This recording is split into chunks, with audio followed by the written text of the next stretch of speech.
Hi, everyone. There we go. All right. Let's go.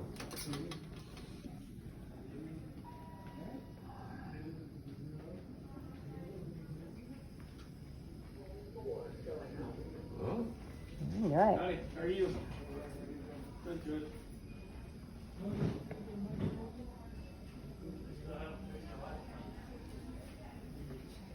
All right. Ta-da. Hello to all of my pulmonary fibrosis friends, lung disease-ridden scoundrels just like me, and also for all of you who happen to be on the carnivore diet just like me. Man, what a beautiful day. This is a beautiful Monday. A little bit on the humid side, but yeah, you know what, we can deal with it. So listen, I have been on this carnivore diet now just under 20 weeks. And if you would have told me before 20 weeks that I would have been building this over a weekend, I would have thought that you were in it just to get my life insurance money.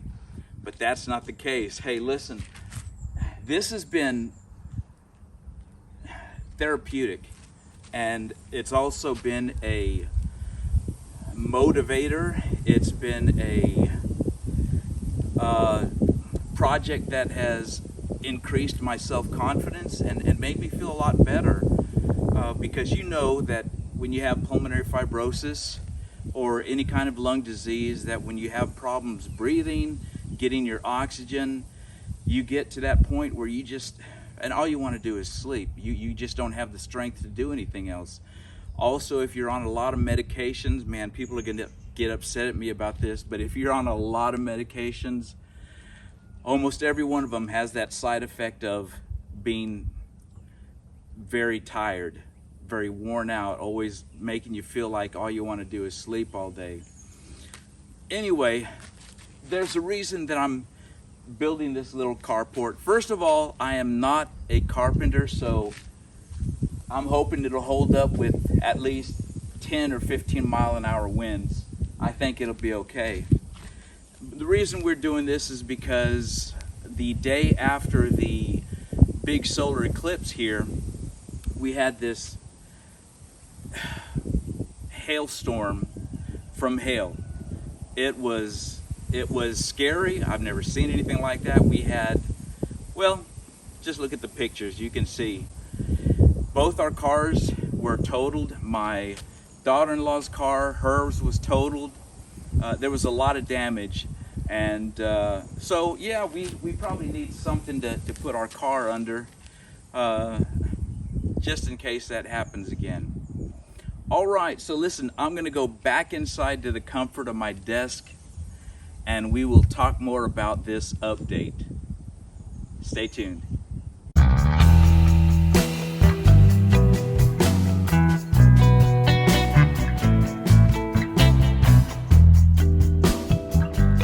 All right, folks, listen. I've been sitting here banging, tapping, kicking, chokehold, the claw on this microphone because I couldn't get it to work. I'm yelling in it, I'm screaming in it, and I'm wondering what is going on. Come on, I used to be a first-level computer technician. I know all the tricks. Well, first thing they tell you, is it on? Have you powered it on? Duh. No, I forgot to power it on. Everything else is ready except you got to turn it on. And if that doesn't work, you got to reboot it. Have you checked the cables and the connections? And if none of that works, escalate it. Send it to somebody else. All right, so you know what? This is my weekly update, and every update has always pretty much been the same.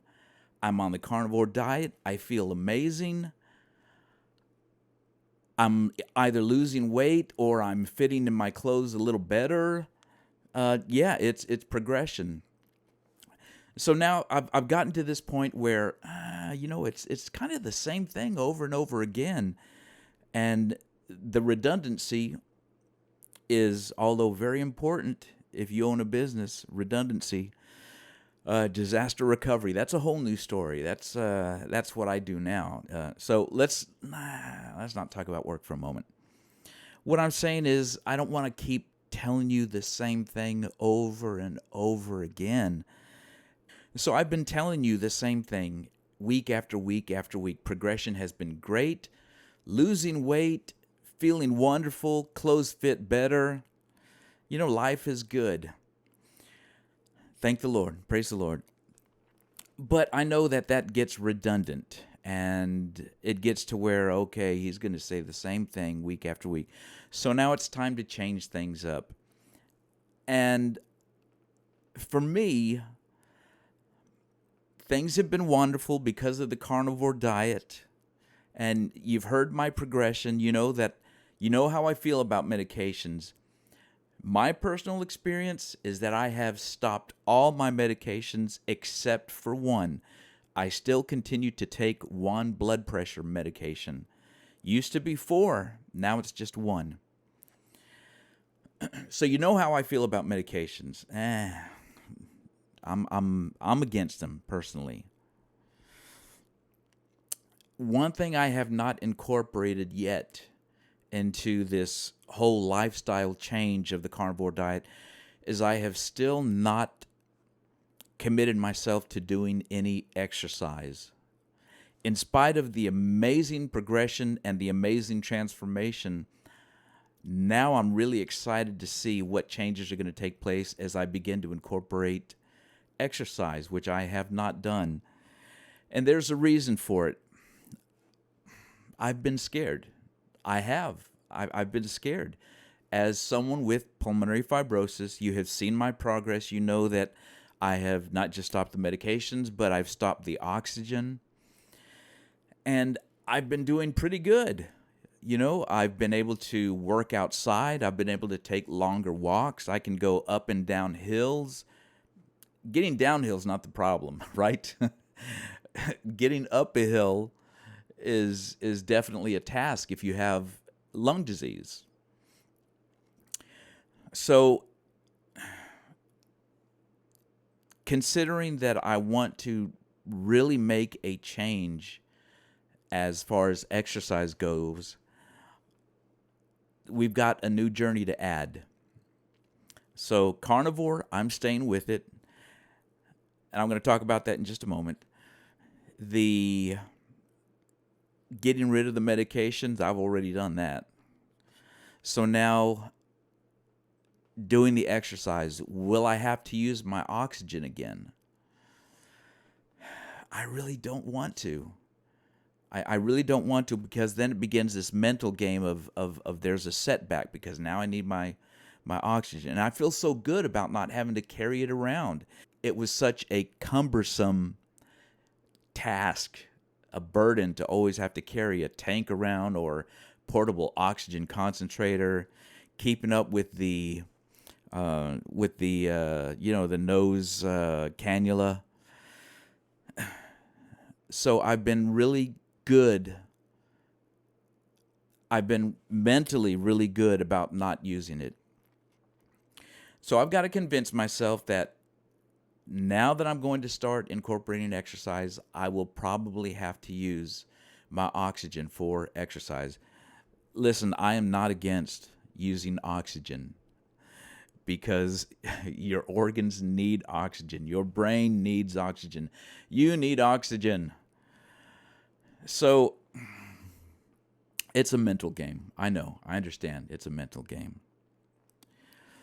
Okay, so I'm going to keep you